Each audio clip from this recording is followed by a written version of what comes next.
Hi, I'm Kesmar and I'm here chatting with Milky.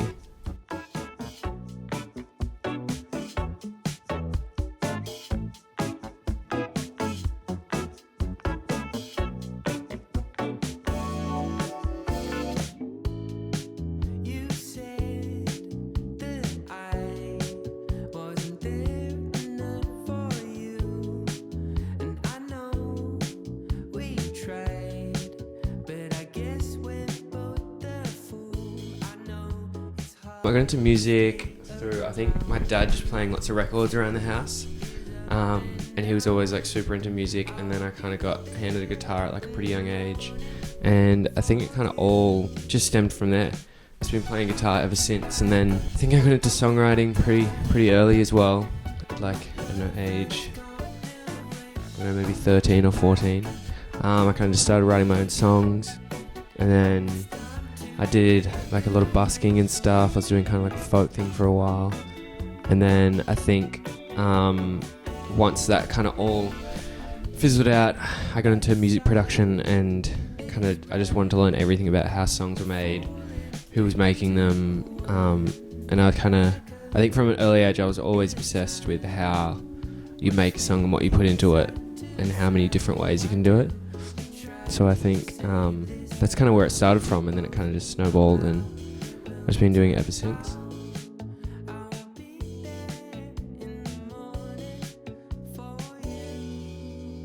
I think the singing competition was pretty whack, and I was pretty young. I was like 16 or 17, and I just thought it was just like a singing show that you go on and everyone's friends and everyone's just like singing, having a good time. But I think I soon realised into that experience that it wasn't that, and there were contracts and labels and everyone with their hands in the pie trying to get a piece. But I think I wouldn't change anything if I could go back, because I think at age like 19 or something, when I came out of it, or 18 or whatever, I'd learnt so much about the industry in such a short amount of time.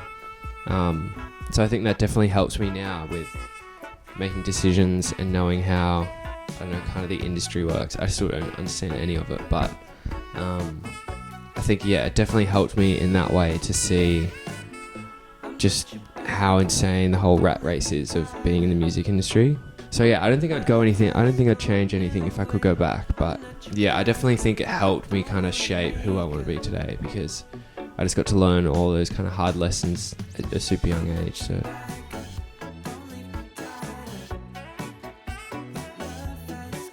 I think because I was playing folk music for so long, and most of the time folk music is just super simple. It's like 4 or 3 chords and you just change the capo or you change the tuning, and then you kind of just write your song, bang, it's done.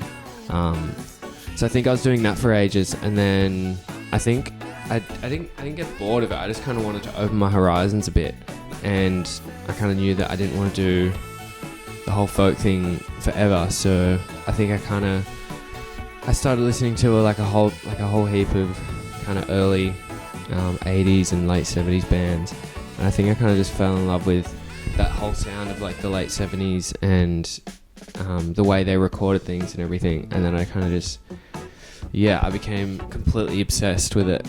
And you can see as my studio is just filled with old gear, it's always constantly breaking. But yeah, I think I just wanted to kind of explore some other sounds, and then I found a little niche that I was super into, and have kind of just been running with that ever since. I landed on the name Kesmar. My management at the time, we had all this music and we had an EP finished, but we still didn't have a name, and it was kind of the last thing. And for so long, I think I was thinking like my new name had to have this like massive, crazy, insane meaning. But in the end of the day, it was just like it was kind of just a choice. I liked the way it sounded and I liked the way it looked on like designs and everything. So I think it doesn't really actually mean anything. It's just I like the way it sounded and looked, which I think is fine. And I think I kind of also translate to a lot of other things in songwriting and production and everything. It's just like I like the way it sounds and it looks, and it doesn't have to have some insane crazy meaning to drive you crazy about. So the song Back Up, I wrote in my tiny little bedroom studio when I was living in Annandale in Sydney. It was above like a little donut shop, and it was crazy loud, and I think at the time, I think it was at the start of this year, and it was kind of at a time before there was no COVID.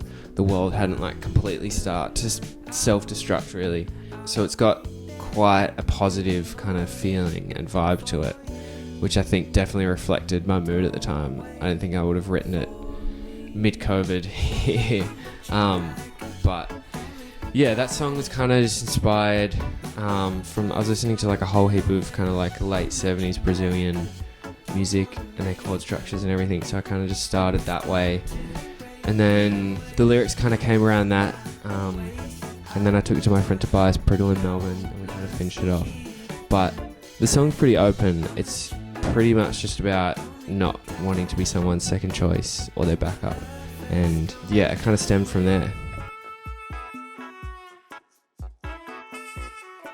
The video clip for Backup I shot with a friend of mine called Red, and he just bought a 16mm camera, and we both were kind of fairly clueless about what we wanted to do and how we wanted to do it. So it was a quite loose experience in that form, but I wanted kind of like myself in a all white suit walking along the beach on sunset with my friend playing saxophone, and we kind of just went from there. There was kind of like a bit of a concept for it, but I think we threw it out the door pretty quickly once we got down to the beach, and we started filming. But I was super happy with the outcome. I think it captured kind of the sound that I was going for and like the vision at the same time, which is always something that I'm always doing in the studio, is imagining what I'd want the video clip to look like, what I want to be wearing and who I want to be in it. But yeah, I was really happy with the way it came out, and yeah, shout outs to Red.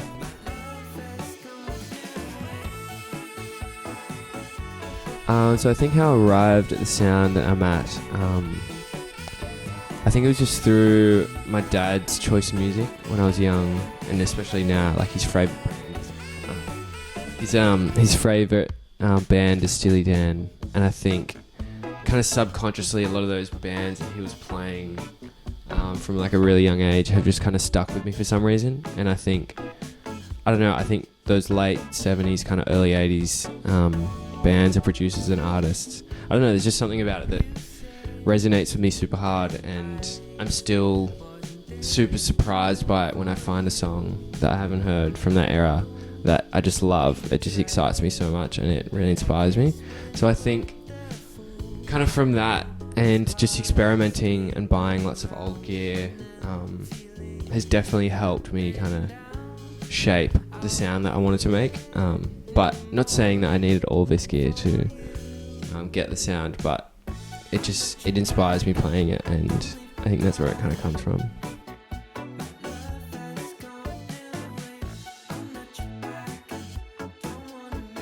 Yeah, I think that'd come down just to my OCD, really, with not... It's not that I don't trust other people, it's just, I guess I'm a control freak in that aspect. I love to be able to kind of do everything myself, just because in the past I just hate the feeling of working with someone but not being able to tell them that I'm not fully happy with what I'm doing. So I think when I do kind of make it just myself doing it all, I only have myself to kind of push back on and be like, oh, I wasn't happy with this, I can just do it again. But I think, yeah, it's massively important for me being able to like have kind of a sturdy hand on all aspects, on like the video clips, the artwork, and obviously how it sounds and looks like. So I think, yeah, it's always been super important to me, and it's always just been something that I've kind of always done. Like ever since I was young, I was just making t-shirts and like website design and everything.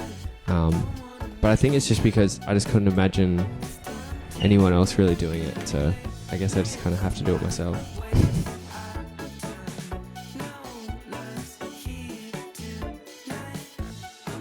That collaboration came about, his girlfriend at the time, Rosie, was playing bass for me, and she played in kind of like my first Kesmar show, and we just got introduced to a friend called Dave, and yeah, and then they were dating at the time, and then we kind of met, and I obviously loved I Know Leopard. They were like, you know, have been one of my favourite bands for a long time, and I think at that time he had just put out their record, and obviously that record was super kind of 70s soft rock inspired, and like that, I've always been super into that, so I think we kind of just both gravitated towards each other, both really loving that whole genre.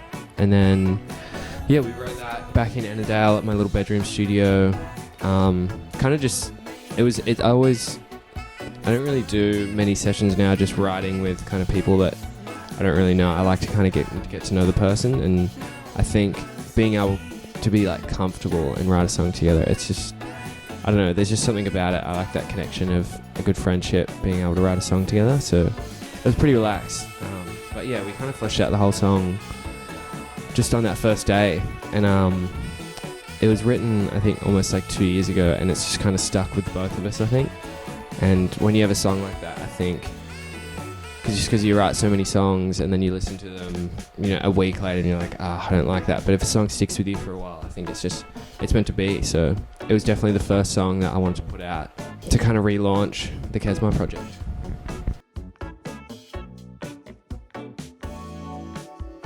It's usually pretty similar, I think. Usually, I've always been super attached to drum sounds. I think that's pretty important for me to have the initial vibe of a drum sound that I want with the kind of rhythm that I like. I always find that a lot easier to write over. But yeah, usually it just starts with kind of like a chord progression. I'll work on a chord progression for like a fair while until I'm happy with it.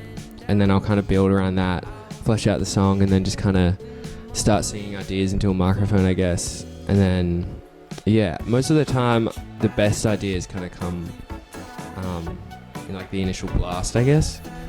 But yeah, sometimes they take a while to flesh out. But yeah, usually it's pretty much the same process. And then I'll take it to my friend Tobias Priddle in Melbourne, and we'll finish it that way. But yeah, most of it started kind of just here, by myself a lot of the time.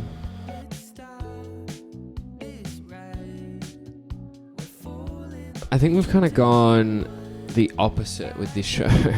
Most people doing these kind of more intimate sit-down shows have kind of backscaled a lot, especially because there's not as much budget with ticket sales and everything with limited capacity. But we've kind of gone the opposite this time. We've brought in like a percussion player, and we're running the show a little bit different for this. We're kind of doing it to no playback, no computers or anything, and it's kind of just me, my drummer, bass player, keyboard and percussion, and we're kind of, we're running the show a bit looser for these ones and a bit more freeform with places to be able to improvise, which we've never really done before. It's always been to a computer, to a click, here's how the set is. So I'm pretty excited to definitely play these shows and see what everyone thinks. But it's kind of just going to be a little stepping stone for the new live show that we hopefully continue in 2021.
Donald Fagen, Michael McDonald, Quincy Jones.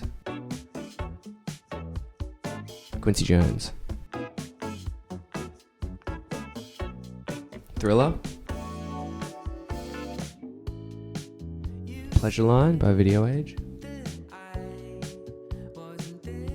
Star Wars. Probably the last Vanguard we played. Miley. That's hard. Fleetwood Mac. Parcels at the Metro. Start of the year, I think. Mason Ramsey.